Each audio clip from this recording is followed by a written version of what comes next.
de profesión fonoaudiólogo, soy magíster en audiología, me desempeño en la clínica alemana de Temuco.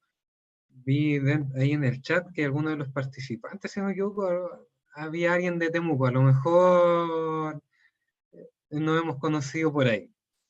Bueno, la verdad es que le ofrecí esta charla a todo el equipo de EduDown Chile, porque es algo muy interesante, la verdad, el tema auditivo en los niños con síndrome de Down. Muchas veces se deja de lado el tema clínico y netamente se enfoca como el tema educativo, ya que no está mal, pero muchas veces, yo que trabajo ahí mismo realizando exámenes auditivos, muchas veces los padres me llegan con las dudas, con las consultas de que a sus hijos o hijas no le han realizado ningún examen auditivo desde que nacieron, o a lo mejor si ya son un poco más grandes, 3 4 años, de pronto cuando ingresan a la corporación y les preguntan, ¿y le han realizado algún examen auditivo? Y lo primero que dicen, no, no sabía que había que hacer un examen auditivo. Entonces la verdad es que es un desconocimiento, la verdad, no solamente por parte quizás de los mismos padres, sino también de muchos profesionales. A veces surgen dudas dentro del mismo ámbito clínico con a lo mejor qué examen evalúa qué cosa, a lo mejor uno evalúa más, el otro evalúa menos, dónde hay que ir, qué pasa si hay algún niño o niña con síndrome de Down que tiene algún grado de sordera o pérdida auditiva, no hay orientación. Entonces, la verdad, lo que vamos a hacer hoy día, vamos a hablar de la audición en el síndrome de Down, alteraciones, prácticamente la parte evaluativa y el tratamiento, ¿ya? Y justamente como dijo Abril, vamos a dejar un espacio al final de la presentación para cualquier duda que pueda existir. Entonces, bueno, a modo introductorio, descartemos el caso el hecho de la condición de síndrome de Down. Vamos a pensar en un niño con sordera, ¿ya? Sin síndrome de Down, ojo. Pensemos, un niño con sordera, ¿qué dificultades auditivas le podría llegar a generar todo esto? ¿Ya? De partida, si el pequeño obviamente no escucha, va a tener dificultades para desenvolverse en toda su vida cotidiana, en su entorno familiar, social y también educativo. Y prácticamente en la misma vida diaria, en todas las actividades de la vida diaria. Es decir, estamos teniendo un pequeño desde que se despierta en la mañana, no va a escuchar los sonidos del medio ambiente. Ya no puede, hay algunos, dependiendo del grado de la pérdida auditiva, puede que no reconozcan y no lleguen a distinguir o localizar siquiera la voz de la mamá. Entonces, la verdad es que afecta, es un tema bastante complejo, ¿ya? Y que sí o sí se debe de tratar. Ahora, no es que tengamos a un niño prácticamente con un grado de sordera, ¿ya? Con una hipoacusia que se llama esto la pérdida auditiva, y tenga la pérdida auditiva y nada más, sino que además de tener dificultades en la vida cotidiana, en los entornos sociales, familiares o biopsicosocial, la verdad es que también se genera un inconveniente a nivel personal. ¿Por qué? Porque los pequeñitos en estos casos no van a completar el desarrollo de su lenguaje o comunicación, ya por decirlo como de manera bastante simple. Ahora, si esto le llevamos específicamente a un niño o a una niña, por ejemplo, que con una condición de síndrome de Down, la verdad es que aquí el panorama se vuelve mucho más complejo. O sea, si mi panorama de un niño con una sordera, una pérdida auditiva de partida ya es complejo, agregarle la condición de síndrome de Down lo hace mucho más complejo. La verdad es que los pequeñitos con condición de síndrome de Down tienen un sinfín de complicación y de patología, y sobre todo a nivel de otorrinolaringológico, ¿ya? Ahora, dentro de todo esto, si bien la pérdida auditiva, estamos hablando que con una prevalencia de que se presenta de 1 a 3 niños por cada 1000 recién nacidos vivos, en niños con síndrome de Down esta prevalencia aumenta mucho más, ¿ya? E inclusive hay algunos datos que entrega, por ejemplo, el Centro de Control y Prevención de Diagnóstico de Enfermedades de Estados Unidos, que hasta alrededor de hasta el 75% de los niños con síndrome de Down se ven afectados por un tipo de pérdida auditiva, ¿ya? O sea, es un número bastante grande. Ahora, obviamente engloba a toda la pérdida auditiva, los diferentes tipos que hay, pero es un número bastante grande, ya no es un número menor. Entonces, sí o sí, algo que se debe de tener en cuenta. Vamos a hacer algo bastante simple, ¿ya? Vamos a hablar de la anatomía del oído, vamos a conocer el oído, ¿ya? Y de manera bastante simple, aquí les presento una imagen del oído. Y el oído se divide en tres partes bastante simples. Una parte que se llama oído externo, el oído medio y el oído interno, ¿ya? La parte del oído externo está conformado prácticamente por el pabellón auricular, que es la oreja, y el conducto auditivo externo. ¿Cuál es el conducto auditivo externo? El orificio que tenemos aquí a la entrada de la oreja, ¿ya? Ese es el conducto auditivo externo, ¿ya? ¿Y cuál es la función específicamente del oído externo? Ayuda prácticamente, como dice ahí, funciona como un embudo, es decir, se emite un sonido y esto hace como una especie de embudo y recoge el sonido y lo lleva hacia adentro, ¿ya? Además me ayuda a localizar. ¿Por qué? Porque me ayuda a definir prácticamente si un sonido viene desde arriba, desde abajo, derecha, izquierda. Me permite prácticamente localizar de dónde viene y de dónde se produce, ¿ya? No solamente el sonido, estamos hablando prácticamente también del habla, que es algo muy importante. La otra parte del oído es el oído medio, ¿ya? El oído medio vamos a imaginar que es como una caja, ¿ya? Y dentro de esta caja están los llamados huesecitos o huesecillos del oído, ¿ya? No sé si han escuchado que los huesos más pequeños del cuerpo humano están en el oído, y justamente se encuentran acá, ¿ya? Y llevan por nombre que es el martillo, el yunque y el estribo. Ahora, ¿cuál es la función de estos huesecillos, de esta cadena de tres huesos? Amplifica la señal, ¿ya? Transmite la señal que nos llegó prácticamente al pabellón auricular y al conducto auditivo externo, la amplifica, ¿y a dónde la lleva? Al oído interno, ¿ya? Ahora, el oído interno tiene dos órganos, un órgano que se encarga de la audición y por otro lado el órgano que se encarga del equilibrio, ¿ya? Aquí voy a hacer un punto bien importante, ¿ya? No sé si alguna vez han escuchado de que cuando una persona se marea es el oído medio. Estoy seguro que más de alguno aquí ha escuchado que cuando la persona se marea es el oído medio. Dice, no, es el oído medio. No, eso es falso, ¿ya? Cuando se produce una alteración del equilibrio en donde está afectado el oído, es la parte más interna del oído, ¿ya? Para que ustedes sepan. Entonces, volvamos a lo anterior. Tenemos el oído externo, ya el pabellón auricular, con este conducto. Luego tenemos el oído medio, donde tenemos esta caja, donde hay músculo, está la cadena de huesecillos. Y luego tenemos el oído interno, ¿ya? El órgano de la audición, ¿ya? El órgano auditivo, se llama cóclea, ¿ya? Y la cóclea es bien característica porque tiene una forma de caracol. A ver si aquí me aparece la flecha. No sé si logran observar acá en la imagen la flechita. Esta es la cóclea, ¿ya? Esto que tiene aquí una forma de un caracol enrollado, ¿ya? Dentro de esta estructura hay líquido, hay unas pequeñas como pelitos, vellosidades, que son ciertos tipos de células. Entonces, ¿de qué se encarga? Cuando llega el sonido a esta parte más interna del oído, lo transmite por el nervio y llega al cerebro.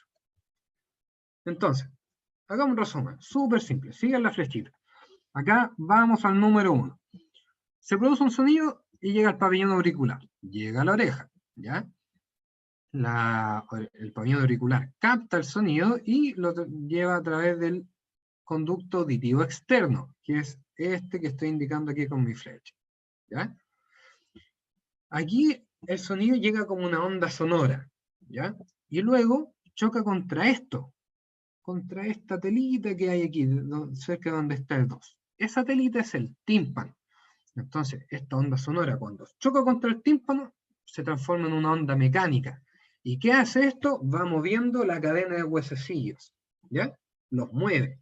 Entonces, el sonido llega, empuja el tímpano y mueve esta cadena de huesecillo. Y esta cadena de huesecillo amplifica el sonido, ¿ya? Y lo transmite ¿hacia dónde? Hacia la cóclea, que es el órgano de la audición. Cuando llega el sonido aquí a la cóclea, se transforma en un impulso eléctrico, ¿ya? Y este impulso eléctrico es llevado a través del nervio auditivo, que es el número 4, ¿ya? Se lleva a través del nervio auditivo, recorre toda la vía auditiva, cierto tipo de estructura, hasta llegar a las áreas del cerebro, ¿ya? Hasta el área auditiva, ¿ya? Este es el cerebro, y en esta región de acá se ubica el área auditiva, ¿ya? Que se llama, como de manera técnica, el área 41 y 42 de Broad. Hablemos de la pérdida auditiva. En cuanto a la pérdida auditiva, tenemos diferentes clasificaciones, ¿ya? Y esto es algo muy importante, ¿ya? ¿Por qué? Porque yo creo que más de algunos de ustedes, a lo mejor si conocen algún caso, o por ejemplo algunos de sus niños pequeños, tienen como diagnóstico una pérdida auditiva, a lo mejor se le va a hacer un poco más familiar esto, ¿ya? Lo vamos a explicar de manera súper simple. Vamos por partes. La pérdida auditiva la podemos clasificar de 4 maneras. De acuerdo a un enfoque anatómico, ¿ya? Es decir, al sitio de la lesión, a un tema funcional, es decir, al grado de severidad, cuándo apareció esta pérdida auditiva y en relación a la aparición del lenguaje. En relación al sitio de la lesión, podemos tener una pérdida auditiva de tipo conductiva. La hipoacusia o la pérdida auditiva conductiva es cuando tenemos una alteración a nivel como de oído externo o de oído medio, ¿ya? Una hipoacusia de tipo sensorio-neural es cuando tenemos alterado la cóclea, ¿ya? El órgano auditivo, o el nervio. Y por otro lado, tenemos las pérdidas auditivas de tipo mixta, ¿ya? Que como bien lo dice su nombre, es mixto, es decir, tenemos un componente conductivo y sensorio-neural, es decir, puede estar alterado tanto el órgano de la audición en la parte más interna del oído, así como el oído medio, ¿ya? Por otro lado, la podemos clasificar de acuerdo a la funcionalidad, es decir, de acuerdo al grado de la pérdida auditiva. No es lo mismo, por ejemplo, que un niño tenga una pérdida auditiva de grado leve a que tenga una pérdida auditiva de grado profundo, ¿ya? Esto va en escala. Tenemos pérdidas auditivas de grado leve, que específicamente van de 20 a 40 decibeles, moderada, 40 a 70 decibeles de pérdida, severa, 70 a 90 decibeles de pérdida. De los decibeles estamos hablando de la intensidad sonora. Y por otro lado, tenemos por último las pérdidas auditivas de grado profundo. ¿Por qué digo que no es lo mismo tener una sordera de grado leve que profunda? Porque la sordera de grado leve es una baja auditiva justamente, pero es chiquitita, ¿ya? Es bien baja, por eso se llama es de grado leve. Entonces lo más probable es, por ejemplo, si yo le susurro a un niño que tiene una pérdida auditiva de grado leve, yo le hablo así. Lo más probable es que ustedes a lo mejor me puedan escuchar si yo le susurro, pero si yo le susurro a ese niño con una pérdida auditiva de grado leve, ese niño no me va a escuchar. En cambio, si yo le hablo un poquitito más fuerte, así como le estoy hablando ahora, ahí me va a escuchar, ¿ya? En cambio, bueno, vamos a ir de un extremo a otro. Un niño con una pérdida auditiva de grado profundo, es decir, un niño que no escucha absolutamente nada, ¿ya? O escucha a un nivel extremadamente alto o prácticamente tiene una sordera total, ¿ya? Lo más probable es que si yo le hable bajito, le hable con quizá una intensidad moderada, si le grito, no me va a escuchar por ningún motivo, ¿ya? Hay sorderas de carácter profundo en donde no encontramos, donde los niños no escuchan nada, o sea, estamos hablando casi al poner una turbina en un avión, ¿ya? O de estos taladros que hay en la calle, si los colocáramos dentro del oído, ni eso escuchan, ¿ya? Por eso es muy importante detectar el grado de severidad de la pérdida auditiva. Por otro lado, tenemos el momento de aparición, ¿ya? Prácticamente habla que puede ser de carácter congénito o adquirido. Congénito prácticamente se refiere prácticamente como desde el nacimiento, y adquirido después del nacimiento, ¿ya? Y por último, en relación con la aparición del lenguaje, hay algunas personas que se dedican específicamente a esto, ¿ya? Y es bastante importante, porque no es lo mismo que, por ejemplo, un niño nazca con una sordera, es decir, hasta sería algo prelingüístico porque aún no adquiere lenguaje, ¿ya? En comparación, por ejemplo, a un niño de 5 años que estaba hablando, estaba escuchando, y a lo mejor le dio una meningitis y quedó sordo, Entonces, el enfoque terapéutico va a ser completamente diferente. ¿Qué vamos a revisar ahora? Las alteraciones que existen en las distintas partes del oído, ¿ya? Primero me dediqué a explicar bastante bien, espero que les haya quedado claro que el oído se dividía en la parte del oído externo, el oído medio y el oído interno, ¿ya? Generalmente las patologías, la patología a nivel de oído externo, que es como lo más común en los niños con síndrome de Down, lo que es más característico, es que el conducto auditivo externo es muy pequeño o estrecho, ¿ya? Este conducto que podemos observar acá y que uno lo puede ver, ¿ya? Que está aquí en la orejita, ese es el conducto auditivo externo. Y generalmente a veces sucede que los niños con condición de síndrome de Down lo tienen muy pequeñito, ¿ya? Está muy estrecho. Entonces, obviamente, no es lo mismo tener un conducto prácticamente típico, por decirlo de alguna manera, en donde el sonido va a llegar y va a ser transmitido hacia la parte del oído medio, a que tener un conducto demasiado estrecho, en donde el sonido va a ser mucho más difícil que ingrese, ¿ya? Eso es lo que pasa.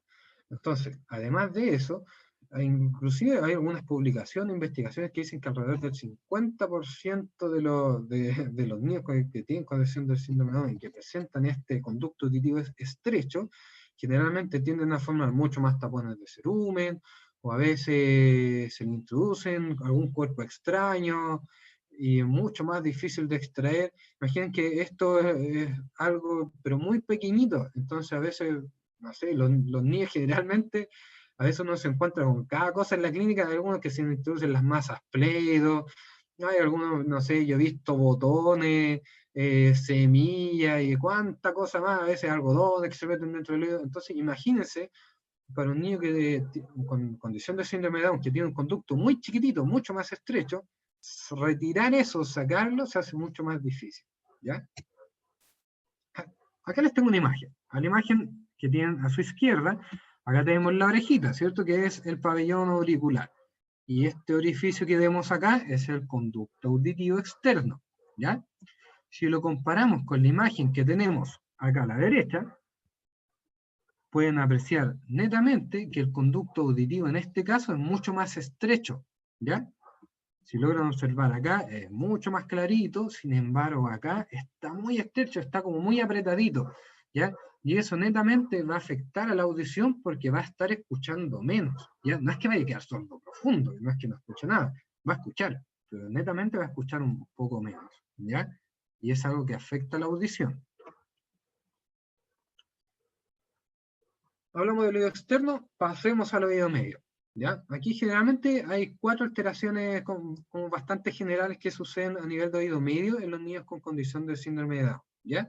La primera, pero por lejos, ¿ya? Generalmente la que más sucede, es la otitis media con efusión o la OME. ¿Ya? Yo creo que quizás más de alguno quizás de los presentes la debe de haber escuchado.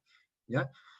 Ahora, inclusive los estudios actuales indican que alrededor del 80% en los pacientes, ya no, inclusive no, bueno, ahora les hablo de niños porque prácticamente estamos como, el taller está enfocado en este caso a padres de niños de hasta 3 años, si no me equivoco, o alrededor de esa edad, pero yo hablo de quizás en las personas con síndrome de Down a nivel general, jóvenes, adultos, ya, o adultos mayores incluso, alrededor del 80% de toda la población presenta por lo menos, quizás alguna vez en su vida, alguna alteración como una otitis media con efusión, ¿ya? Y es bastante complejo, inclusive alrededor del más del 90% de los niños, ya durante el primer año de su vida, presenta una otitis media con efusión, este tipo de otitis, entonces ya es algo bastante delicado. Y alrededor de los 5 años de vida, alrededor del 70%, es decir, es algo bastante preocupante, ¿ya? Por otro lado, otra de las alteraciones también que ocurren, obviamente, mucho menor frecuencia, ¿ya? Yo estoy hablando de las que suceden como más generales, ¿ya? La número uno, la que generalmente siempre sucede, es esta otitis media con efusión, ¿ya? Por otro lado, a veces hay alteraciones en la cadena de huesecillos. ¿Recuerdan estos huesecillos que les dije que era el martillo, el yunque y el estribo? ¿Ya? A veces lo que sucede, hay una malformación en algunos de estos huesecillos o hay como una erosión. Entonces, ¿qué es lo que pasa? Cuando se transmite el sonido, ¿ya? Cuando, por ejemplo, tenemos el martillo choca el yunque golpea el estribo, ¿ya? Es como un movimiento en cadena.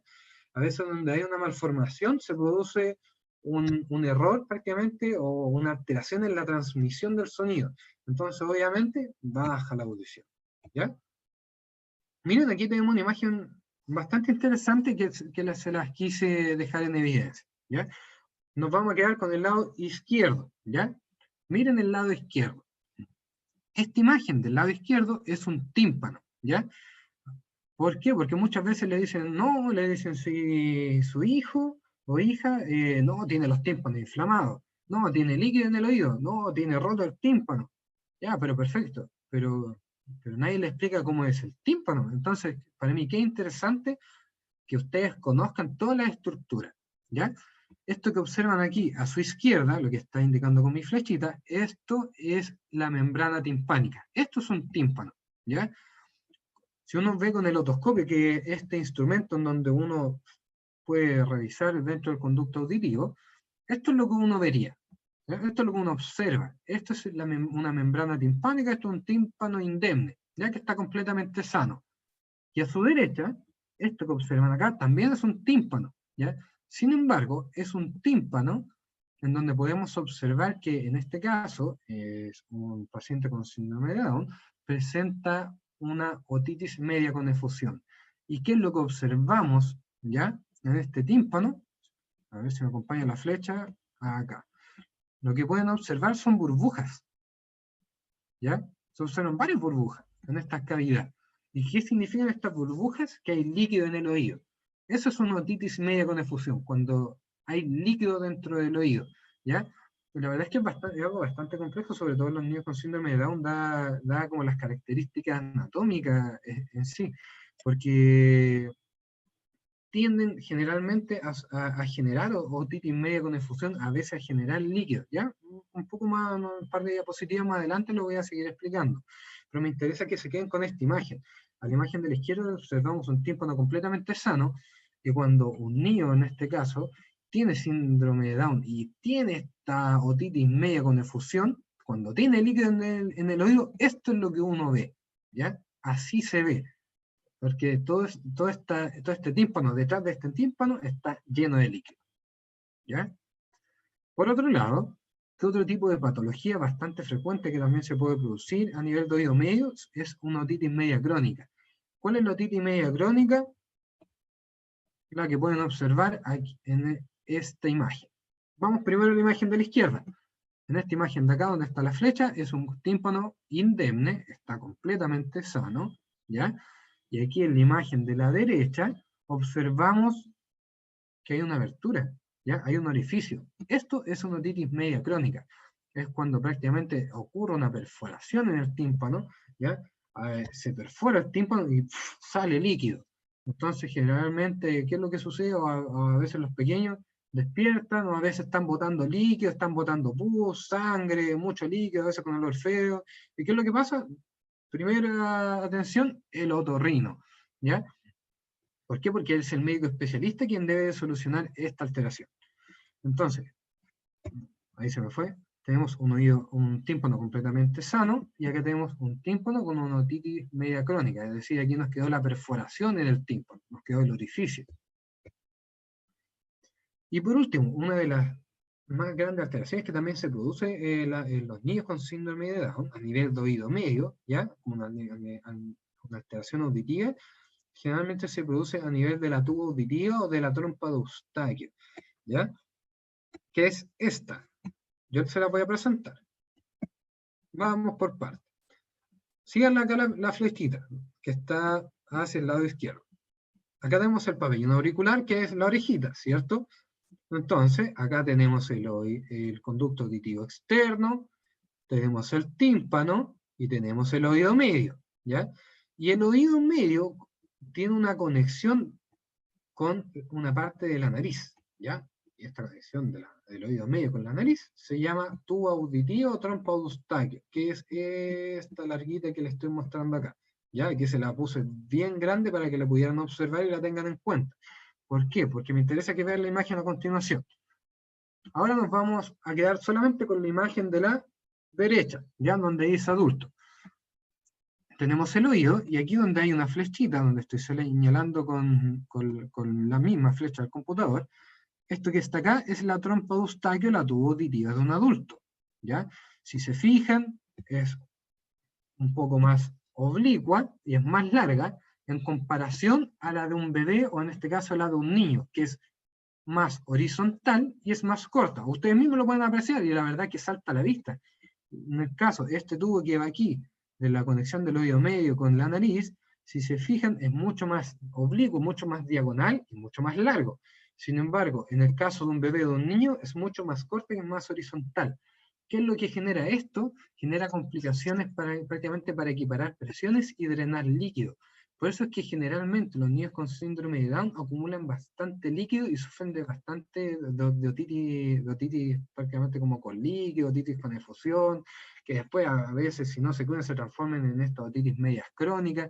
Esa es la razón por la que es bastante preocupante, y la verdad es que es un punto bastante importante de control, ya tanto con el pediatra y sobre todo con el otorrino. ¿Ya? Vimos primero las alteraciones de nivel de oído externo, oído medio, y ahora pasamos a las alteraciones a nivel de oído interno. ¿Ya? Vimos externo, medio, y ahora vamos más adentro al oído interno. ¿Ya? Mire, la verdad es que existe bastante evidencia científica de que los niños con síndrome de Down, no todos, ya, ojo, no todos, sino que algunos generalmente pueden sufrir, a lo mejor puede que algún niño ni siquiera tenga alguna dificultad en el oído externo, medio, que sea externo, medio, interno, ¿ya? A lo mejor hay algunas que tienen alteraciones a nivel de oído interno, medio y externo, las tienen en las tres partes. Hay algunos que quizás solamente a nivel de oído interno, otros quizás solamente a nivel de oído medio. Esto es muy relativo, ¿ya? En cuanto a las alteraciones de oído interno, bueno, ahí están descritas. La verdad es que el oído interno, que es la cóclea, ya este órgano de la audición, sufre una alteración, ¿ya? Y diferentes tipos de anomalías anatómicas que se producen en esta parte de acá, ¿ya? Recuerden que esta parte que yo creo que lo van a recordar de por vida, ¿ya? Esto que es el caracol, ¿ya? Es súper simple. Esto que es el caracol es el órgano de la audición, ¿ya? Entonces, cuando tenemos anomalías o alteraciones a nivel de oído interno, generalmente se producen aquí en la cóclea, ¿ya? O también puede ser aquí en la parte del nervio auditivo. Evaluación, punto súper importante. Generalmente siempre se sugiere que no solamente los niños con condición de síndrome de Down tengan los típicos controles con pediatras, sino que también los controles con otorrino. ¿Por qué? Porque sufren de bastantes alteraciones a nivel de cabeza, cuello y nariz. Entonces, y también de oído. Entonces, la verdad es que es algo muy importante de ver. ¿Ya? El médico otorrino, que es en este caso el especialista, un médico especialista de audición, generalmente lo llevan a controles, lo observan, hacen generalmente el examen físico, exploran, y claro, cuando encuentran alguna anomalía o lo que les parece extraño, lo primero que envían o derivan es hacer exámenes auditivos, ya para ver qué está pasando. De acuerdo prácticamente a la sugerencia o a lo que establece la Academia Estadounidense de Pediatría, ¿ya? Establece que los niños con síndrome de Down deben de tener potencial evocados auditivos o emisión autoacústica, que son dos exámenes que voy a hablar un poco más en un par de diapositivas más adelante. Sí o sí se las deben de tener, ¿ya? Es decir, se deben de realizar exámenes auditivos a niños con condición de síndrome de Down al nacimiento o antes de los 3 meses de edad, ¿ya? Y algo que está bastante actualizado y que se sugiere y que se debe de realizar sí o sí. ¿Qué es lo que sucede en nuestro país? Ya aquí les voy a hacer como un paréntesis. ¿Por qué? Porque, y le digo porque muchas veces lo he escuchado, y no solamente, por ejemplo, de los padres que tienen niños con condición de síndrome de Down, sino también así como los que no tienen condición de síndrome de Down, ¿ya? Generalmente, ¿qué es lo que pasa? Y le hicieron examen auditivo a su hijo. No, dicen porque yo creo que mi hijo escucha bien. Y yo quedo, pero, chuta, yo digo, a mí me encantaría tener ese don de saber la verdad con mirar, ¿no? Tal niño escucha bien. La verdad es que es imposible. ya sobre todo prácticamente en población pediátrica, en niños y en un recién nacido. Es muy importante siempre realizar examen auditivo a recién nacido, ¿ya? Y si no se realiza en un recién nacido, por último se lo realizará en las próximas semanas de vida o el primer y segundo mes de vida, ¿ya? Pero es muy importante realizarlo. Muchas veces dicen, no, si no es tan importante el examen auditivo. Pero yo digo, no, o sea, pongamos un alto, o sea, si el niño no escucha, es que el niño no escucha la voz de la mamá, es que el niño no escucha cuando le están hablando, ¿ya? O sea, tenemos cero comunicación, y el niño no va a escuchar y no está adquiriendo prácticamente como el lenguaje. Y tenemos un retraso bastante grande en ese aspecto, ¿ya?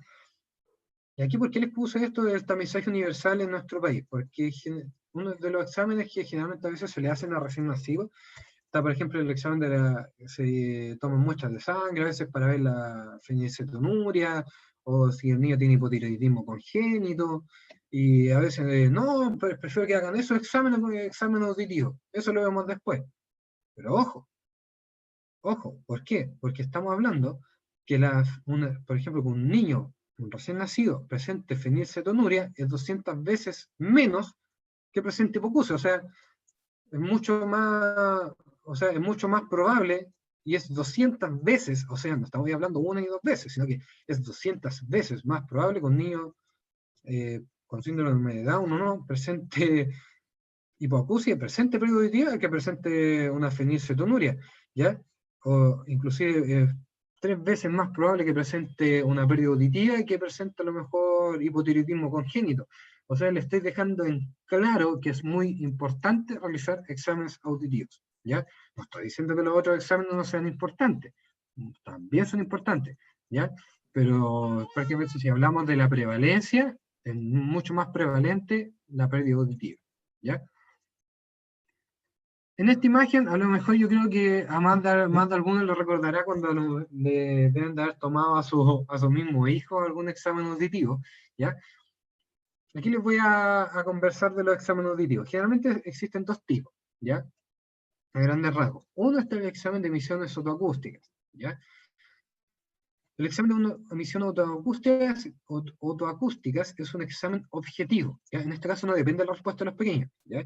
¿En qué consiste? Mire, es bien simple, consiste como en este equipo que ustedes pueden observar en esta imagen, trae un par de botones, uno va configurando, va anotando el nombre, los datos, fecha de nacimiento, y prácticamente me trae para evaluar el oído externo, perdón, el oído derecho y el oído izquierdo, porque se evalúan ambos oídos, cada uno por separado. El examen es súper cortito, dura menos de 5 minutos, en algunos casos dura un par de segundos, la verdad. Lo que consiste, ¿ya? A través de este equipo sale una sonda, ¿ya? Y esta sonda, la verdad es que uno coloca una oliva con una especie de gomita y la inserta a la entrada del oído. No adentro, hasta el fondo, que choque el tímpano, no, eso no. Más solamente a la entrada del oído. El equipo, ¿qué es lo que realiza? Emite un par de estímulos, los estímulos recorren las estructuras del oído externo, oído medio, llegan al oído interno, específicamente a la cóclea, ¿ya? Y generan un estímulo y se genera una respuesta. Y esta respuesta se devuelve y es captada por el equipo, ¿ya? Por eso es bien cortito, es como de screen, la verdad, es como de barrido, es bien rápido, ¿ya? Que generalmente se realiza como a nivel nacional, ¿ya? Ahora, ojo, el examen es objetivo, no depende de la respuesta de los pequeños, ¿ya? Porque muchas veces me pasa que a veces le estoy tomando un examen auditivo a un pequeño y para mí lo ideal es que el pequeño esté tranquilito. Ya no es necesario que esté dormido, porque a veces, ¿qué pasa?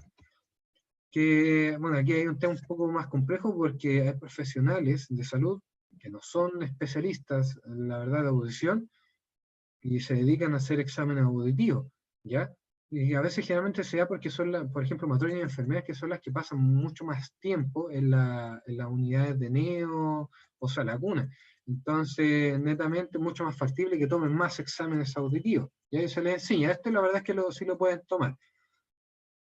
Pero a veces ocurren como dificultades porque, por ejemplo, le dicen a las mamás, no, es que su hijo tiene que estar completamente dormido para tomarle el examen. No, eso es falso, ¿ya? Un examen de emisión autoacústica se puede tomar en este caso, con un niño despierto, ¿ya? O un niño tranquilo, obviamente. Es necesario que esté tranquilito. Y si no está un poquito intranquilo, uno al tiro lo que le dice, colóquelo al pecho. Y los pequeños la verdad es que quedan felices y contentos de ir al pecho, ¿ya? Así que ahí se quedan mucho más tranquilitos y uno les puede tomar el examen, ¿ya? Y el examen no es doloroso, no es invasivo ni nada por el estilo, para que no se preocupen, los que quizá ya saben a lo mejor o han visto que cuando se les tomó a su hijo, los pequeños no tienen que hacer nada, ya no es que uno tenga que esperar una reacción de los pequeños, porque a veces lo estoy tomando y los pequeños están totalmente tranquilitos, le estoy tomando el examen, y los papás se asustan y a veces abren los ojos y me dicen, y pasa algo, me dice que no se mueve. Entonces ahí uno los tranquiliza y le dice que no, en este caso los pequeños no tienen que abrir los ojos, aumentar o cesar la succión, no tienen que mover las manitos, brazos, absolutamente nada. El examen es netamente objetivo, yo todo lo visualizo en el equipo, ¿ya? Entonces, recuerden, en exámenes auditivos recién nacidos tenemos el de emisiones otoacústicas o EOA, que también se llama, ¿ya? Aquí, ¿qué tenemos como resultado de este examen? ¿Ya? Aquí me interesa que pongan bastante atención. ¿Por qué? Podemos tener dos resultados que lo arroja el equipo automático, ¿ya? Un resultado es PAS y otro resultado es un REFER. El resultado PAS quiere decir que hay normalidad al examen, ¿ya? El examen está normal, pero ojo, y aquí hago hincapié y espero que por favor pongan mucha atención. ¿Por qué? Porque generalmente, ¿qué es lo que pasa? Cuando hay profesionales que no son especialistas, en este caso de audición, ¿ya? ¿Qué es lo que pasa? Si yo le tomo una emisión autoacústica a un niño y me sale paz, quiere decir que hay normalidad al examen, pero no es lo mismo que audición normal. Ojo, ¿por qué? Porque yo de igual manera, en algunos casos, puedo tener pérdidas auditivas con emisiones normales, ¿ya? A ver si puedo tener una pérdida de audición y la emisión autoacústica me va a salir normal. Puede pasar, ¿ya? Por eso es muy importante que no tan solo los profesionales, sino que también en este caso usted ahora saben que cuando una emisión autoacústica arroja paz, es normal al examen, ¿ya? No es lo mismo con audición normal. Lo más probable es que sea audición normal, ¿ya? Pero eso yo no lo puedo llegar y decir como tajantemente. Por otro lado, tenemos el resultado de RIFER. Y este resultado de RIFER muchas veces, ¿qué es lo que pasa? Yo les cuento a veces de lo que me comentan las mamás, ya a veces que llegan de otros servicios, de otros lugares, o de otros centros hospitalarios. Me dicen, no, les tomaron el examen auditivo de emisiones y les salió alterado. Y lo primero que me dijeron es que mi hijo es sordo, y las mamás llegan llorando. Y la verdad es que eso es algo bastante preocupante, y hay que poner, y yo la verdad es que soy bastante estricto en eso, porque es imposible. El examen de emisión autoacústica, si yo se lo realizo a un niño y me sale alterado, eso no quiere decir que un niño sea sordera, que tenga una sordera y no escuche nada, ¿ya? Cuando el examen de emisión autoacústica me arroja alteración, puede ser porque hay un poco de líquido en el oído, puede que haya cerumen en el oído y me lo esté obstruyendo, o netamente porque hay una hipoacusia, una sordera. Y si hay sordera, yo no voy a saber si es de grado leve, moderado, severo, profundo. Yo no voy a saber nada. Para eso tengo que hacer otro tipo de examen, ¿ya? De manera complementaria. Ahora, muy importante, la emisión autoacústica se realiza alrededor de las 48 horas de vida. ¿Ya? ¿Por qué? Porque si yo le realizo una emisión autoacústica a un niño con ¿cuánto? Con 3 horas de vida, lo más probable es que tenga un poquito más de líquido cerumen dentro del oído. ¿Ya? Entonces, por eso uno espera casi el segundo día de vida, o ya prácticamente casi el alta, y ahí uno hace la emisión autoacústica. ¿Ya? Ahora, ¿qué pasa si la emisión autoacústica me arroja alterada? ¿Ya? Yo creo que a más de alguno de ustedes, si su hijo le realizaron una emisión autoacústica, yo creo que a más de alguno a lo mejor en algún momento le salió alterada la primera. ¿Ya? Entonces se asustan. Yo siempre calmo a los padres, les digo que esperemos, cuando la emisión autoacústica arroja un resultado de referido alterado, ¿qué es lo que se hace? Se repite en 15 días más. ¿Ya? ¿Por qué? Porque uno espera que se salga o se vaya un poquito más el líquido, cerumen que haya, ¿ya? Y uno vuelve a revaluar después de 15 días. Yo revalúo y generalmente a veces arrojan normalidad del examen y me dan un PAS en ambos oídos, ¿ya? Entonces, pongámonos otra vez en el peor de los casos. ¿Qué pasa si me vuelve a salir alterado?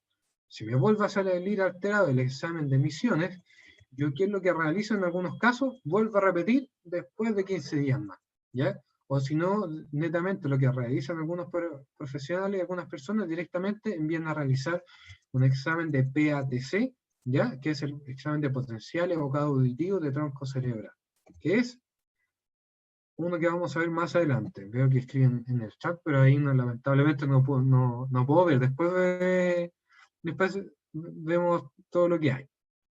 Mira, les presento el examen de emisión autoacústica, ¿ya? Esto es bien simple. Esto es lo que uno con el equipo después lo conecta al computador y el computador lo conecta a un software, ingresa al programa, pasa los datos e uno imprime esta hojita, ¿ya? Acá tenemos una emisión autoacústica, en este caso del lado derecho, si me siguen con la flechita, ¿ya? Aquí dice derecho, vamos al recuadro de acá, una emisión autoacústica en el lado izquierdo, ¿ya? Lado derecho, porque el lado derecho, porque dice der, punto, acá sé que es el lado izquierdo porque dice isc, punto, ¿ya? ¿Cómo voy a saber si está referido o pas, si está como normal? Porque me aparece, aquí me aparece que hay un pas en el lado derecho y hay un pas en el lado izquierdo. Como tuve un pas en ambos oídos, es decir, que me pasó en los dos oídos, tengo normalidad al examen, ¿ya? Es decir, normalidad al examen, ¿ya? Recuerden, no audición normalidad, que sea no audición normal, normalidad al examen, ¿ya? Esto es un examen de emisiones autoacústicas con un resultado de pas en ambos oídos. Veamos un alterado. ¿Qué es lo que pasa? Cuando está alterado me aparece el refer, ¿cierto? ¿Y dónde me aparece el refer? Acá. Oído derecho, oído izquierdo. Pero antes me aparecía pas y ahora me aparece refer. Refer acá y refer acá, ¿ya? Es decir, que no pasó estas frecuencias que yo evalué. ¿Qué es lo que hago? Netamente, y le sugiero a los padres, reevaluar en 15 días más, ¿ya? Vamos a suponer que este fue este mismo caso, que lo reevaluamos en 15 días más y lo teníamos acá, ¿ya? Aquí tenemos como resultado histórico, pensemos, ¿ya? ¿Por qué? Porque aquí, síganme con los números. En el número 1 y en el número 2 tenemos las evaluaciones de emisiones autoacústicas. En el número 1, lado izquierdo. En el número 2 tenemos el lado derecho, ¿ya? Y en ambos me salió referido. Entonces, como me salió referido, ¿qué hice yo? Le dije a los papás, vuelvan en 15 días más y volvemos a reevaluar, ¿ya? Volvieron en 15 días más. Y cuando volvieron en 15 días más, podemos observar los resultados en el número 4 y número 5. En el número 4, si se fijan, igual el lado izquierdo, ¿qué me dio? Paz, ¿cierto? En una primera instancia me dio referido y ahora me dio paz, ¿ya? Anteriormente, ¿qué me dio cuando evalué la primera vez el lado derecho? Refer o referido, y después cuando evalué el lado derecho, ¿qué me dio? Paz. Es decir, la primera vez me dio referido en ambos oídos, me dio alterado. Pero yo no digo que tenía sordera. ¿Qué hago? Reevalúo en 15 días más nuevamente. Y cuando reevalúo en 15 días más, ¿qué pasó? Me arrojó normalidad del examen. ¿Ya? Espero que se entienda bastante simple. ¿Ya? Vamos al otro examen. ¿Ya? Teníamos el examen de emisión autoacústica, un examen cortito, 5 minutos, y evalúa hasta la parte más interna del oído. ¿Ya? El examen de potencial evocado auditivo del tronco cerebral es un examen mucho más completo que el otro. ¿Ya? Este examen dura 1 hora aproximadamente. ¿Ya? ¿Por qué aproximadamente? Porque es bien relativo. ¿Ya? El tiempo aquí con los niños es muy relativo. Yo he hecho potencial evocado auditivo de tronco cerebral, estos potenciales, y me he demorado 15 minutos evaluando los dos oídos. Media hora, 40 minutos, 1 hora, 1 hora y cuarto y 1 hora y media. ¿Ya? Aquí depende de qué, de los pequeñitos. ¿Ya? ¿Por qué? Porque tienen que estar completamente tranquilitos. ¿Ya? Entonces, ¿qué es lo que pasa? Que durante la realización del examen están mucho más intranquilos. A veces como justo para el examen, y los papás la verdad que son los que más se molestan porque dicen, pero si es tan tranquilito y justo ahora para el examen se mueve tanto. ¿Ya? Ahora, este examen de potencial, que yo le dije era mucho más completo, ya me evalúa casi hasta estructuras que se encargan de la audición, en este caso como a nivel cerebral, ya casi hacia esa estructura, un poco más abajo, ¿ya? O sea, con uno me evalúa hasta la parte más interna del oído y el otro me evalúa mucho más la vía auditiva, ya estamos casi llegando a la parte del cerebro que se encarga de la audición. O sea, me evalúa mucho más, ¿ya? Ahora, el examen del potencial evocado auditivo de tronco cerebral es un examen electrofisiológico, ¿ya? Porque me mide como la actividad eléctrica, en este caso, de la vía auditiva, ¿ya? Cuando el examen está normal, yo estimo que la audición está normal, ¿ya? ¿Y en qué consiste? Lo más probable es que aquí deben de, a lo mejor a más de algunos de sus pequeños le han realizado en algún momento quizá un examen auditivo de potencial evocado auditivo de tronco cerebral, ¿ya? Y prácticamente consiste en una puesta de electrodo, va un electrodo detrás de cada orejita, ¿ya? Detrás de la orejita derecha, detrás de la orejita izquierda, y van dos electrodos aquí en la frente, ¿ya? Y además de eso van dos fonos de inserción, que es lo que observan acá, que es lo que va dentro de la orejita. Entonces yo a los papás les explico de manera bastante simple. A través de este fono de inserción, vamos a imaginar que es un audífono, ¿ya? Entonces a través de este audífono que va a entrar a la orejita, yo envío un estímulo, ¿ya? Un estímulo muy, muy específico que evalúa un rango de frecuencias bien preciso en la parte más interna del oído, ¿ya? Yo lo envío de diferentes intensidades, sonido alto, bajito, medio, ¿ya? Entonces yo envío el estímulo recorre la estructura del oído externo, medio, interno, se transforma en un impulso eléctrico y recorre toda la vía auditiva casi hasta la parte del cerebro que se encarga de la audición. Entonces yo a través de los electrodos lo que realizo, mido toda esta actividad electroacústica de la vía auditiva, ¿ya? Por eso es que es bastante completo, ¿ya? También es objetivo, ¿ya? No es que yo tenga que estar observando, en este caso a los pequeños, si hacen algo, ¿ya? Yo todo lo voy visualizando en el mismo computador, ¿ya? En este sí o sí se debe realizar bajo sueño fisiológico, no se puede, que sea, se puede realizar sedado, ¿ya? Pero estamos hablando que si es con sedación tiene que ser bajo anestesia y en pabellón, ¿ya? No, no se puede realizar por ningún motivo sedación en el mismo box de la consulta, ¿ya? Es solamente bajo sueño fisiológico, ¿ya? Generalmente el lactante, cuando son muy pequeñitos, yo lo, ¿qué es lo que le digo a las mamás? Tráiganlo con un poquitito de todo y un poquitito de hambre, porque los pequeñitos llegan al box, y yo, ¿qué es lo que les digo a las mamás? Dele pecho. Y los pequeños felices tomando, ellos felices tomando pechito y se quedan dormidos con el pecho, ¿ya? Entonces así es mucho más factible. Ahora, cuando son pequeños de 3 años aproximadamente, ahí es extremadamente mucho más complejo realizar este examen, porque se realiza con privación de sueño casi prácticamente toda una noche. Entonces los pequeños tienen que estar casi toda una noche sin dormir, que los padres también la sufren, la verdad, porque muchas veces a mí me llegan, no es solamente que me llegan de la ciudad donde vivo, a veces me llegan de lugares donde vienen viajando 2, 3, 4, 5, hasta 6, 8 horas han llegado viajando para hacer un examen de potencial, ¿ya? Y los pequeños no se pueden dormir ni 5 minutos. Ustedes que son los padres, yo creo que saben perfectamente que un niño no puede dormir en horas, pero duerme 5 minutos y recupera el sueño perdido de todas esas horas. Y ellos están felices por la vida, ¿ya? Entonces, ahí es un poco más complejo realizar exámenes auditivos a pequeños ya sobre 2, 3 años. Ahí se debe realizar los tienen que tener con harto tutito, con harto sueño, tienen que llegar a la consulta y allá llegan a dormir, ¿ya? Yo la verdad es que tengo la mayor paciencia del mundo.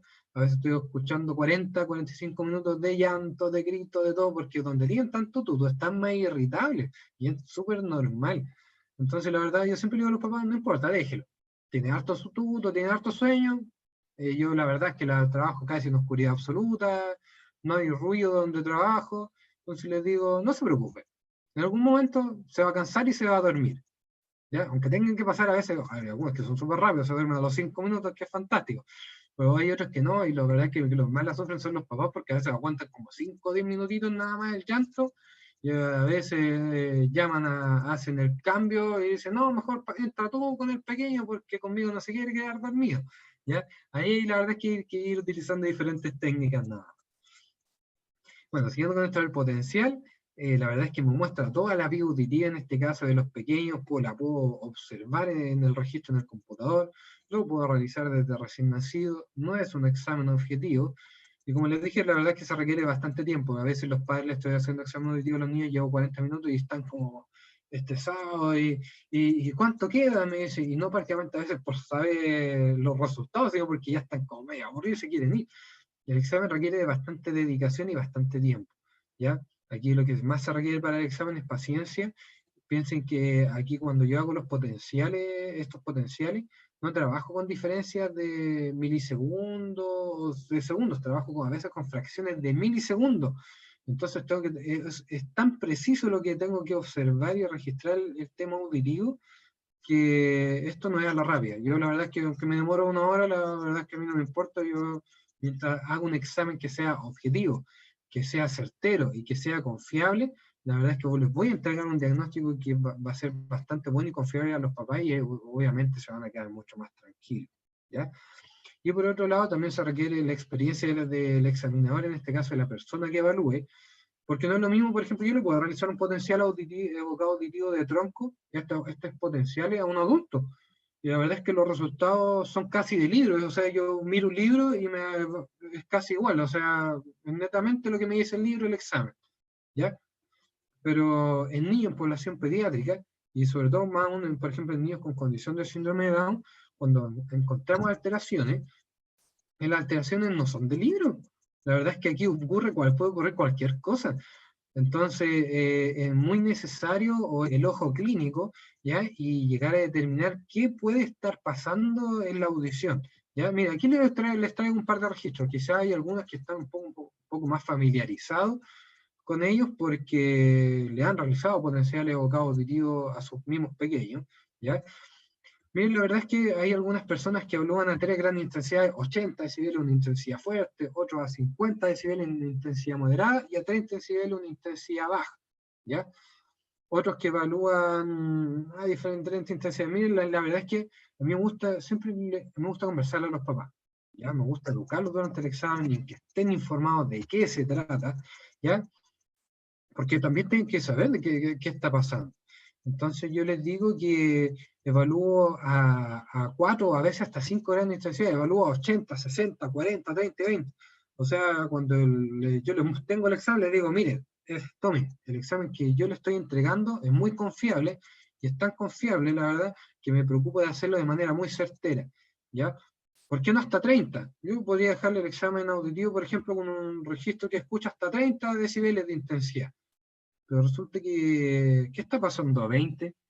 Una audición normal se considera de 0 a 20 decibeles. O sea, yo sí o sí tengo que evaluar hasta 20 decibeles. Y este potencial, quizá a ustedes van a ver esto y que no van a entender nada y les van a aparecer puras rayas locas, ¿ya? Miren, se van a quedar con el criterio visual, ¿ya? Eso es lo que me importa a mí. Quédense con el criterio visual de lo que está pasando, ¿ya? Lo que está en rojo a su lado izquierdo es el oído derecho, y lo que está en azul siempre es el lado izquierdo, ¿ya? Rojo, oído derecho; azul, oído izquierdo, ¿ya? Pueden imaginar que esto es casi como la política, quizás. Así es como la audición, ¿ya? ¿Qué es lo que importa en el potencial? Es una onda quinta, que se manifiesta como el número romano. Este es el umbral auditivo, ya me imaginar a grandes rasgos. O sea, ahí observo un número de onda quinta, 80, 60, 40, 30 y a 20. Lo mismo acá en el izquierdo: 80, 60, 40, 30 y 20. En todas las intensidades que evalué, encontré esta onda. Se fijan que hay como un pic, ¿ya?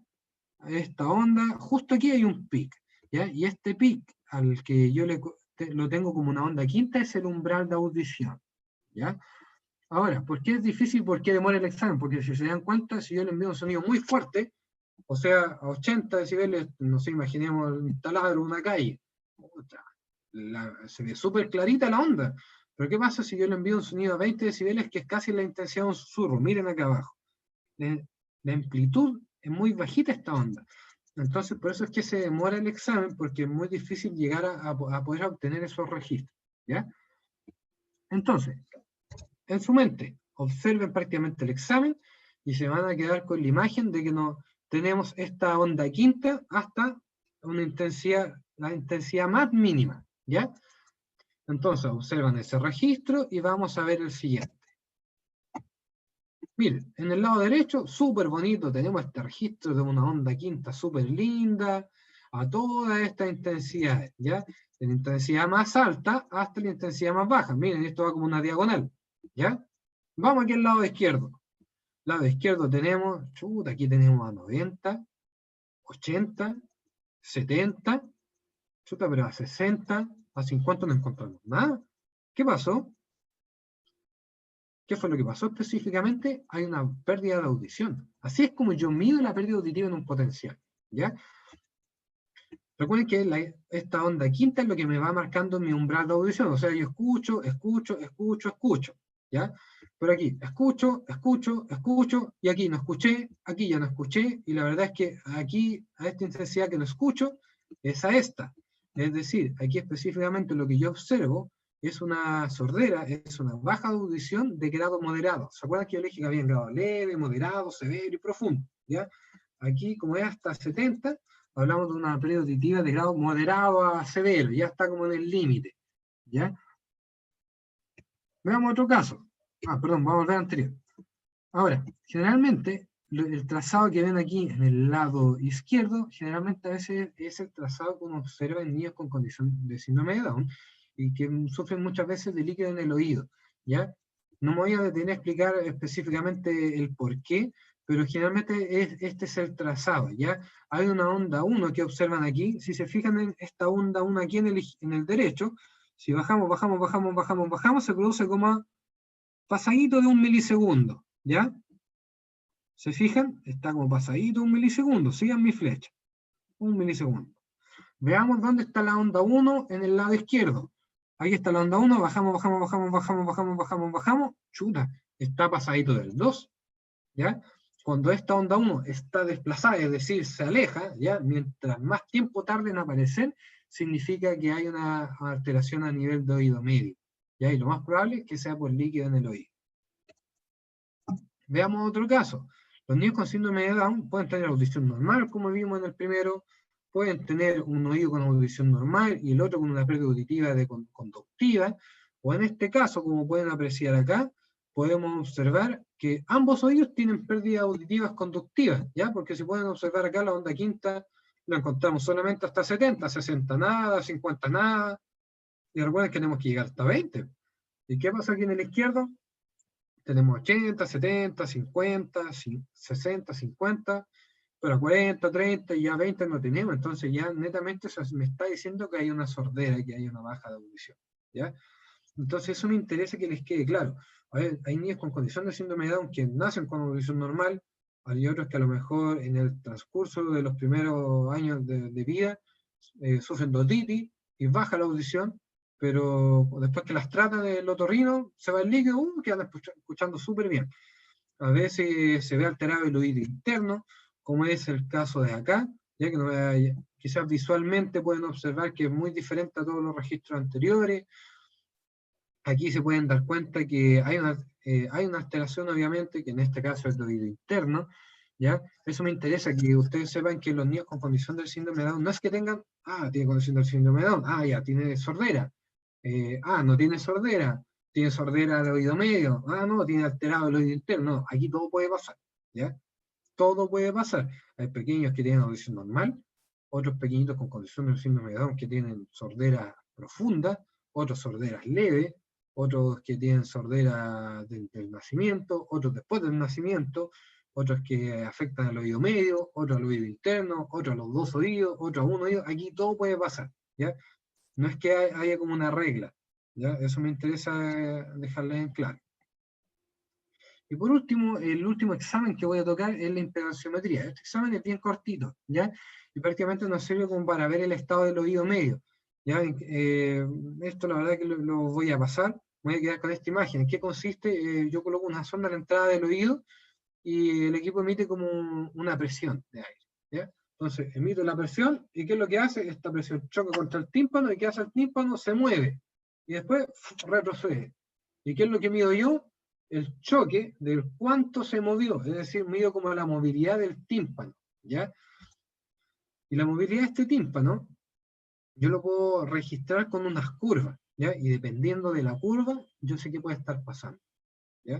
Yo creo que a muchos de ustedes, por ejemplo, en algunos casos de algunos de sus pequeñitos o pequeñitas, les deben de haber mandado a hacer alguna impedanciometría, ¿ya? Y a veces, inclusive, yo creo que debe ser un poco fome porque les preguntan, por ejemplo, a la persona que les va a hacer el examen, ¿y a qué viene? No, mi hijo le mandaron a hacer una impedanciometría, así porque a veces hasta uno mismo se traba con la palabra.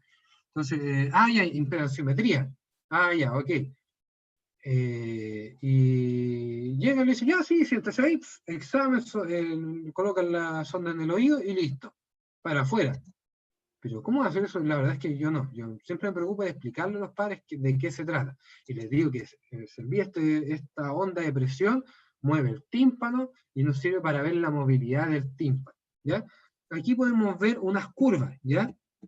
Son unas curvas chiquititas. Miren, aquí tenemos las presiones y vamos a imaginar que este eje, esta rayita que va vertical, ¿ya? Es el eje del cero, ¿ya? Entonces tenemos esta rayita, esta curva, ¿ya? Con un pic cerca del cero. Aquí otra curva con otro pic que va quizás cerca del cero. Y esto se les llama curvas A. Cuando un niño tiene curvas A, quiere decir que tiene un tímpano indemne, un tímpano sano, ¿ya? O que el oído medio está sano prácticamente, ¿ya? Cuando hay alteración, no hay líquido, no hay sordera, en este caso de oído medio. Pero sí puede haber una sordera de oído interno. ¿Por qué? Porque esta impedanciometría, esta timpanometría, ¿ya? Esto solamente me evalúa la parte del tímpano, ¿ya? No me evalúa el oído interno, ¿ya? Solamente la parte del oído medio. Les pongo otro ejemplo. Recuerden que en la imagen anterior teníamos una curva, ¿cierto? Una curva que era bien clarita, era chiquitita, pero se veía una curva. Aquí logramos observar netamente de plano una raya horizontal, ¿ya? En ambos oídos. Right, left. Right es oído derecho, que está con rojo, left, oído izquierdo, que está con azul, ¿ya? Y aquí prácticamente le pusimos, dejamos descrito que era una curva de tipo B. Pueden observar, miren el anterior. Tenemos una curva súper bonita, ¿ya? Y veamos el de ahora, una raya plana. Cuando nos encontramos con una raya plana, quiere decir que hay líquido en el oído, ¿ya? ¿Qué significa? Que este es mi tímpano. Yo envío el sonido y el tímpano se mueve, ¿cierto? Esto es lo normal. Pero ¿qué es lo que pasa cuando este tímpano tiene mucho líquido aquí atrás? Ya está lleno de líquido. ¿Qué es lo que pasa? Yo envío la onda de presión y la onda de presión choca y no me mueve. Por eso es que hay una raya. ¿Y por qué no se mueve? Porque esto está lleno de líquido, ¿ya? Eso es una curva D. Por eso es que a veces los otorrinos le envían a hacer esta impedanciometría. Y por último, encontramos acá, oído derecho y izquierdo, encontramos también unas curvas, pero estas curvas se desplazan hacia números negativos, ¿ya? Y estas curvas se llaman curvas tipo C y que generalmente se asocian a una disfunción de la trompa de Eustaquio de la tuba auditiva. ¿Recuerdan cuando yo les dije que los niños a veces sufrían como congestión de estas disfunciones de la trompa Eustaquio, que era esta conexión de la nariz con la parte del oído medio? ¿Ya? Cuando hay una disfunción, hay una alteración ahí, nos encontramos con ese tipo de curvas. Por eso es muy importante que a veces los otorrinos le envíen a hacer este tipo de exámenes a los mismos pequeños, ¿ya? Ya nos queda poquito. Veamos el tratamiento, ¿ya? Mire, aquí les puse una imagen que se llama el banano del habla, ¿ya? Si ven esto que está en amarillo, se parece como una banana, ¿ya? Miren, desde arriba hacia abajo, ¿ya? Vamos a ir desde arriba hacia abajo. Desde arriba tenemos 0, 10, 20, 30, 40, 60, 50, hasta llegar a 120, ¿ya? Esa es la intensidad.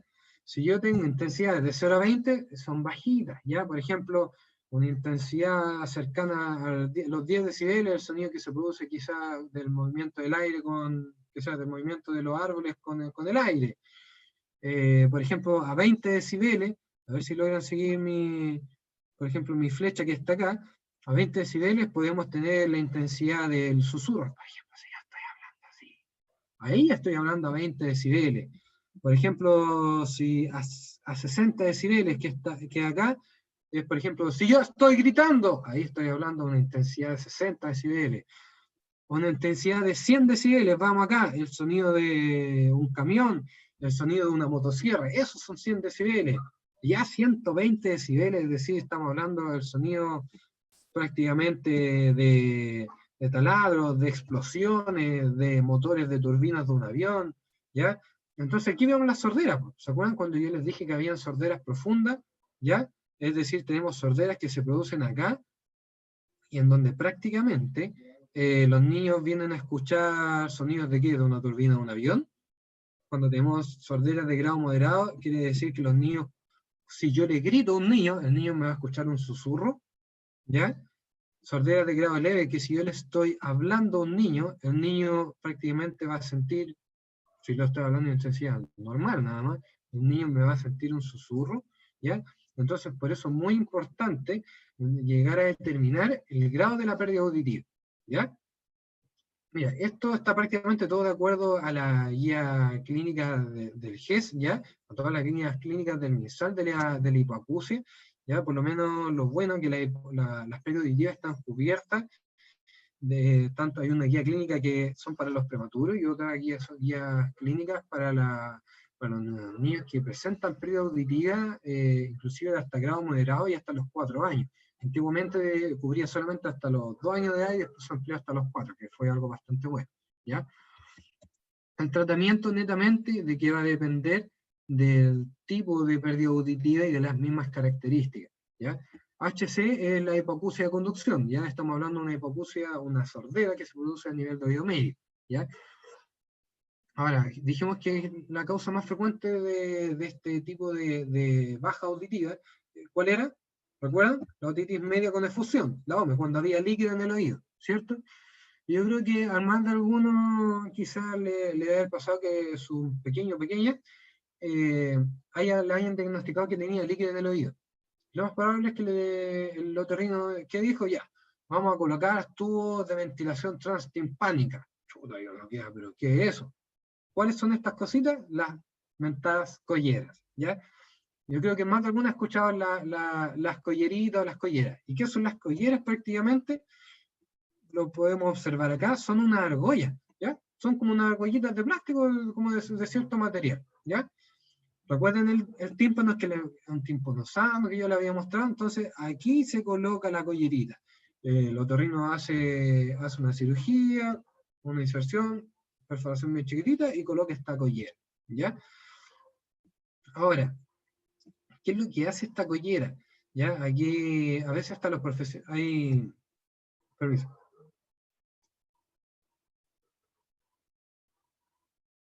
Hay profesionales de la salud que piensan que porque les colocaron collera, el niño bota líquido por la collera.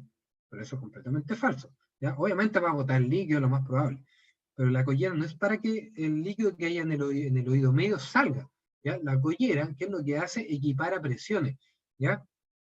Equipara presiones. Es decir, quizás adentro hay más presión, y ¿qué es lo que hace afuera? Va disminuyendo, entonces va trabajando con la trompa de Eustaquio, esta tubo auditiva. Entonces la función de la collera, más que salga el líquido por ahí, es que de equiparar presión. Entonces al equiparar presiones de afuera, ya del entorno con el oído medio, ya ahí me va a ir disminuyendo el líquido, ¿ya?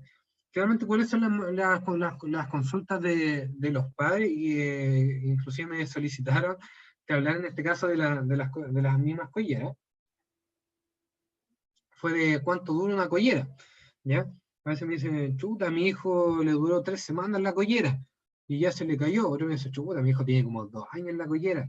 Otro me dice, chuta, no sabes que no sé, un día ya había pasado como 8 meses y estaba jugando y de repente se le cayó la collerita de la oreja. Mire, esto es muy relativo.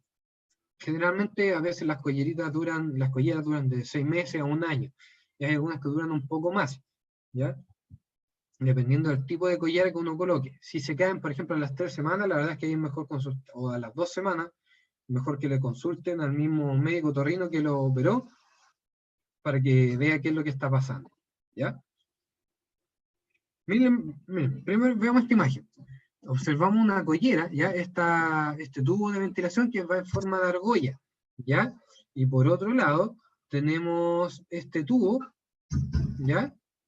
Quedémonos con la primera, tenemos una argolla, que es esta collera como argolla, y tenemos colleras que son también como tubo, ¿ya? Estas que son como tubo duran generalmente mucho más de 1 año, ¿ya? Tenemos de 2 tipos entonces, colleras que van como en forma de argollita y las otras que son como un tubo o en forma de T, ¿ya? Este es como el palito de la T, la parte cortita va por dentro. ¿Qué otros casos tenemos? A ver, sí. Tenemos el caso de colocar, por ejemplo, audífonos, ¿ya?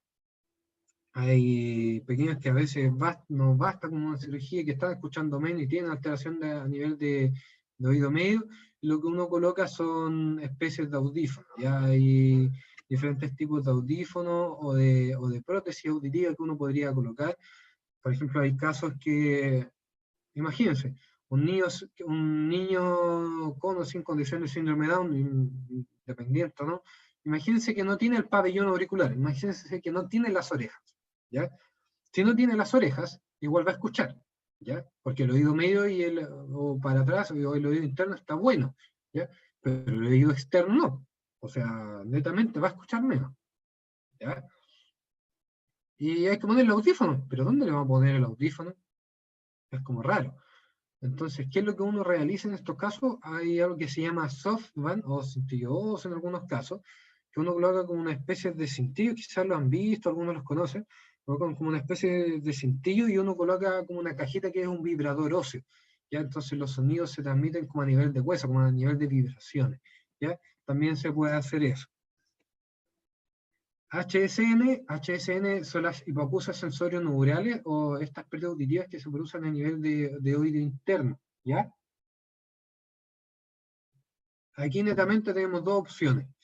Una, colocar audífonos, o la otra, colocar los grandes llamados implantes cocleares, ¿ya? Ahora, los audífonos están indicados generalmente para sordera de grado leve, moderado y también severo, ¿ya? Pero ya cuando tenemos sordera de grado ya severo profundo, de profundo, generalmente ya de plano hay que poner un implante coclear, ¿ya? ¿Cuál es la gran diferencia entre el audífono y el implante coclear? El día mismo, por ejemplo, en la misma consulta, estaba trabajando, realizando un potencial a un bebé y justamente una mamá me quería saber de esto, la verdad. Y después dicen, oh, gracias por la información, la verdad es que me fui hasta bien estudiada acá. Y a uno le da gusto, porque así los padres también pueden tener conocimiento del tema. A veces, por ejemplo, no es que a sus mismos hijos, por ejemplo, que tengan sordera, pero de pronto entre la gente con la que se relacionan, con o no, por ejemplo, u otras familias que tienen o no pequeñitos con condición de síndrome de Down, y algunos que tienen sordera, la verdad es que es bastante bueno porque uno va traspasando la información, ¿ya? Yo soy de que la información no es mía, no es propia, no es mía como para dejármela para mí o yo la inventé, ¿ya? Sino que uno la tiene que traspasar, la verdad, y para que sea rica en ese aspecto. Entonces, la gran diferencia entre el audífono y el implante coclear, el audífono amplifica, ¿ya? Es decir, si yo escucho así de poquitito, el audífono lo que va a hacer que yo escuche más fuerte, ¿ya? Mucho más. A diferencia del implante, el implante coclear, uno hace una cirugía en donde coloca como una guía de electrodos a nivel de oído, la parte de la cóclea en este caracol, va como enrolladito, y viene a suplir la función del oído interno que está dañado, ¿ya? Uno amplifica y el otro hace netamente otro proceso mucho más complejo, ¿ya? Ahora, muchas veces se habla del control, ya, perfecto, de las alteraciones, ya, súper bien, y del tratamiento, sí, del tratamiento que hay que colocar a lo mejor un audífono o algo por el estilo, en este caso el médico, siempre en este caso es el médico, el otorrino, que ese va a ser el especialista y va a decir, a lo mejor va a dar algún tratamiento con fármaco o algún tratamiento quirúrgico o algo por el estilo. Pero, y todo queda ahí. ¿Y qué pasa con la rehabilitación o la habilitación? ¿Ya? Hay una diferencia entre la rehabilitación y la habilitación. En algunos casos, una es prácticamente cuando uno tenía la función y la perdió, y hay otros casos que uno nunca tuvo la función y la tiene que adquirir, por decirlo de algún modo. ¿Ya? Pero que se entiende como en palabras bien simples. Entonces, ¿qué es lo que pasa? La terapia se debe de hacer, ¿ya? Esto no es como, bueno, trabajo en una escuela de lenguaje también, aparte de la clínica, y a veces me pasa que hay algunos padres que piensan que porque los pequeños tienen un trastorno del lenguaje, uno le hace una sesión una vez a la semana, media hora, y el niño va a quedar impecable, ¿no? La verdad es que no. Aquí netamente hay un trabajo mancomunado, ¿ya? Esto no es trabajo solamente en este caso, por ejemplo, del fonoaudiólogo, estoy hablando de mi profesión, o del kinesiólogo, o que generalmente a veces son ustedes con los quienes más trabajan. Entonces, es también un trabajo de ustedes. Imaginen que, por ejemplo, ustedes tienen una sesión a la semana, una hora, pues, por poner un caso, o media hora. Y el resto de las 24 horas del día, ¿con quién están los pequeños? No pasan en sesiones, pasan netamente, o pasan con los padres, con los cuidadores, o pasan con alguien. Entonces, es muy importante que uno puede ayudar, puede dar las directrices, pero netamente aquí la importancia también es de la familia, ¿ya? Y la verdad es que aquí a veces hay familias que son súper proactivas y los profesionales súper proactivos y sacan a los pequeños adelante, pero es maravilloso. Y la verdad es que llega a ser muy emocionante. Pero también hay otros casos que también hay profesionales que son muy dejados, a veces puede que no le entreguen mucha información o la mejor información posible y las familias sean un 7.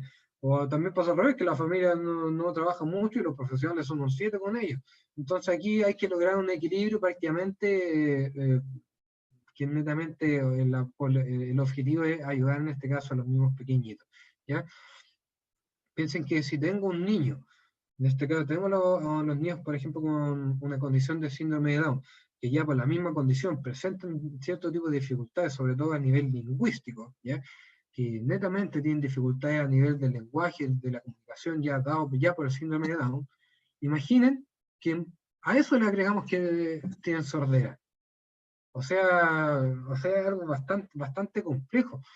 Entonces, sí o sí se debe de tratar. Si tengo un niño con sordera, el niño no me va a adquirir mucho lenguaje y habla, entonces la verdad es que mucho desarrollo a nivel lingüístico, comunicativo no va a tener. ¿Ya? Mientras mucho antes uno realiza el diagnóstico, la intervención es mucho mejor. ¿Ya? Así que ojo con eso. Y bueno, prácticamente que ya casi para terminar, se hablan de muchas cosas, hablamos de evaluaciones, control, tratamiento, que lleva al otorrino, que el otorrino manda a hacer exámenes, los controles, los tratamientos, ya súper bien, de la rehabilitación, pero no nos podemos quedar ahí.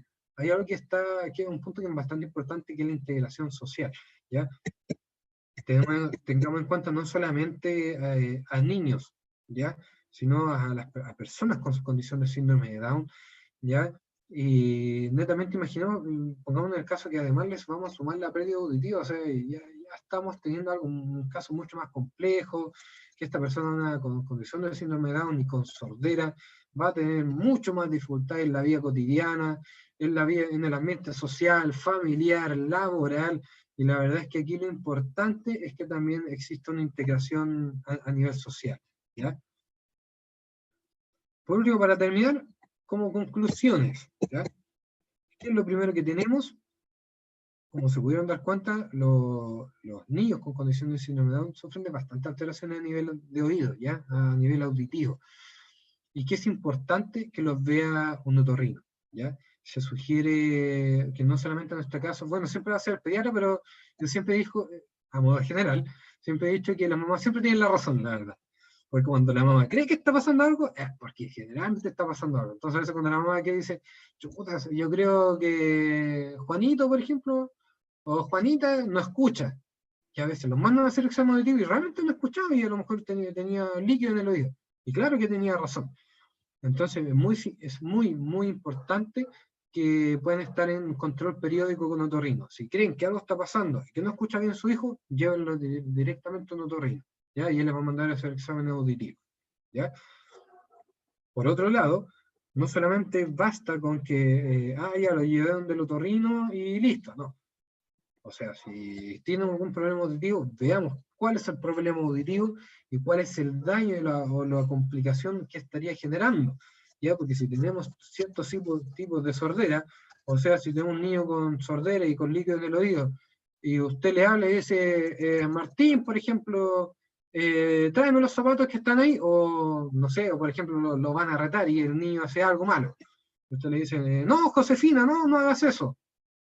Pero Josefina, te estoy hablando, ¿cómo no me vas a escuchar? ¿Eres sordo o qué? Que es lo típico que dicen los papás. Y a veces realmente es porque tienen sordera. Y por eso es que no escuchan. Entonces, eso la verdad es que es un punto bastante importante que deben de tener en cuenta.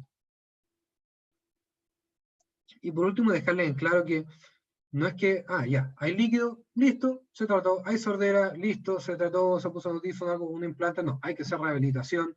Y aparte de hacer rehabilitación, tienen que saber que, imaginen que si ustedes no escuchan, ¿cómo se comunican con el medio? ustedes que son personas adultas, ¿ya? A lo mejor van a poder comprender un poco más, pero imagínense un niño que no tiene lenguaje, ¿ya? Y que más encima no escucha, ¿cómo ustedes van a llegar a entender, van a llegar a aprender? O sea, netamente lo primero que tenemos que tener es una buena audición, ¿ya? Una buena audición es la entrada prácticamente para un buen procesamiento y la adquisición del lenguaje, ¿ya? Bueno, esta es la presentación, espero que les haya gustado, que haya sido de su agrado. No sé qué tan extenso fue, la verdad es que me gusta bastante el tema, a mí me encanta trabajar bastante con población pediátrica, yo creo que un 80% trabajo con población pediátrica y con bastante recién nacidos, ¿ya? Me encanta trabajar con todos los pequeños y con las mamás también. Y yo creo que desde el punto de vista profesional, uno muchas veces es como la primera fuente de apoyo que a veces tienen y creo que uno les debe, desde mi punto de vista, debe entregar la mayor confianza y también educación posible, ¿ya? Así que eso, espero que les haya gustado, no sé si tienen alguna duda, alguna consulta, algo por el estilo ahí. Abril, que es prácticamente la moderadora de esta presentación. Hola, ¿Me puede ayudar? Ahí tenemos una mamá, Carla. sí, hola.